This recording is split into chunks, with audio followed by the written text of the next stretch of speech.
Sai Chaitanya paramedical college लेकर आया है पैरामेडिकल काउंसिल और सरकारी नौकरियों के लिए उपयोगी पाठ्यक्रम। EMLT, radiology technician, health sanitary inspector में एडमिशन जारी है। हमारा पता याद रखें, Sai Chaitanya paramedical college, ruby city scan के ऊपर। इधर से आता हूँ। ये भाई पीछे वाले चलो। हाँ ठीक है, साइलेंस प्लीज। दादा आए थे आपके ताज़ियत के लिए, लेकिन एक सियासी उसको कंगोरा है उसमें, तो क्या बोलेंगे आप? अजीत दादा पवार साहब महाराष्ट्र के उप मुख्यमंत्री आज मेरे घर आए थे।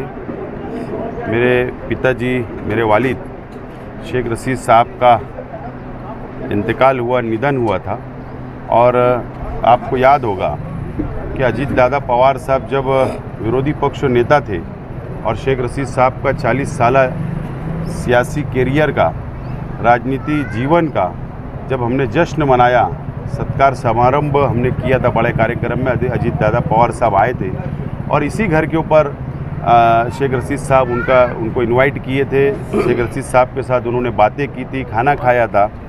तो अजीत दादा पवार साहब ने, जैसा भी आपको कहा प्रेस में कि मेरा आना नहीं हुआ था मालेगांव, शेख रशीद साहब का निधन हुआ और इसके लिए वो धुलिया, नासिक से धुलिया जा रहे थे कार्यक्रम के लिए।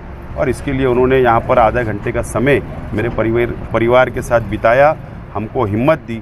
और उन्होंने शेख रशीद साहब के साथ का जो कामकाज का जो उनका शेख रशीद साहब का अनुभव रहा, उनका साथ में काम किया, उन्होंने हमको घर के अंदर, फैमिली के अंदर बैठ के सब बताया है और हमको हिम्मत देने का काम किया।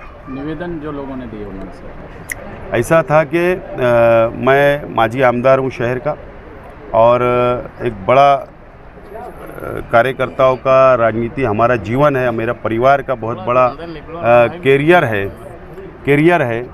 तो इसके लिए कल जब पता चला कि अजीत दादा पवार साहब यहाँ आने वाले मेरे घर, तो सभी लोगों ने मुझसे रब्ता किया कि भाई हमको निवेदन देना है। तो अलग अलग समस्याएं लोगों की थी।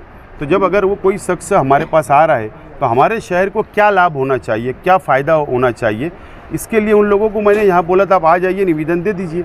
इसके लिए आज सब लोगों ने इसीलिए सब लोगों ने यहाँ पर निवेदन दिया है और उन्होंने आश्वासन दिलाया है कि मैं मुंबई जाने के बाद इसके ऊपर अमल बोजनी करूँगा।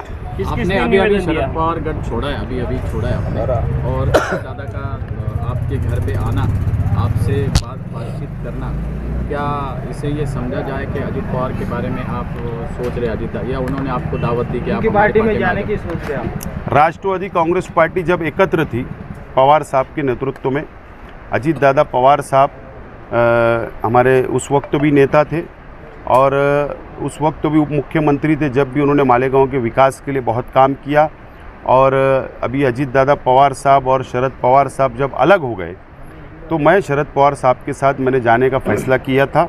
और लोकसभा की निवडणूक हो गई, अब विधानसभा की निवडणूक सामने है और इसके लिए मैंने, आप लोगों को पता है कि मैंने स्पष्ट ऐलान किया हूँ प्रेस में कि मैं अपक्ष उम्मीदवार बोलकर इलेक्शन लड़ने वाला हूँ। मुझे राष्ट्रवादी कांग्रेस पार्टी में जाने का ऐसा कोई विचार नहीं है। अभी कुछ उसके बारे में बातचीत हुई, अजीत दादा कुछ बोले इसके लिए? आपने वो घोषित किया था मैं अपेक्षा उम्मीदवारी करूंगा ऐसा, तो अजीत दादा से अपनी नहीं, ये जो भेंट थी हमारे परिवार को, शेख रशीद साहब का निधन हुआ, इसके लिए वो आज दार पे बैठने के लिए पुरसा देने आए थे। ऐसी कोई राजनीति बात नहीं हुई। अगर मुंबई क्यों बुला रहे हो? मुंबई क्यों बुला रहे हो? अगर आपको दावत आ गई वहाँ से, अजीत दादा ने बोला कि आप हमारे टिकट पे खड़े हो जाओ, तो आप क्या? असल में क्या है ना कि दावत तो बहुत तरफ से आ रही है, सिर्फ अजीत दादा दावत दे रहे हैं ऐसा नहीं है। हर जो राजकीय पक्ष है महाराष्ट्र में और उनको लगता है कि कैंडिडेट चुन कर आएगा, कंपटीशन में है, तो ऐसे लोग तो मेरे पास आएंगे। तो कांग्रेस भी दावत दे रही है, राष्ट्रवादी भी दे रही है और अदर पक्ष भी दे रहे हैं, लेकिन हमने निर्णय लिया है अपक्ष लड़ने का, तो अभी ऐसा कोई विचार नहीं है। मुंबई बुला रहे हैं आपको कुछ बिजली के ताल्लुक से है जो जश्न मना लिया गया मालेगांव शहर के अंदर अल्लामा इकबाल पुल के ऊपर कि बिजली बिल के अंदर सब्सिडी मिलेगी, मिल गई, ऐलान हो गया। तो अभी तक जो बिल आज तकसीम हुई तो वो बिल के अंदर सब्सिडी नहीं मिली। अजीत दादा पवार साहब ने कहा कि मैं इच्चल करंजी था, तो इच्चल करंजी के अंदर भी समस्या है, मालेगांव, भिवंडी ये भी समस्या है। तो उन्होंने इच्चल करंजी के शिष्टमंडल को वहाँ समय दिया है मुंबई में मीटिंग लगाने का। इसलिए मुझे कहा कि जो आपके माध्यम से निवेदन आया तो आप भी उसके अंदर उपस्थित रहो। मस्जिदों में सोलर लगाने की कुछ बात है क्या हकीकत है?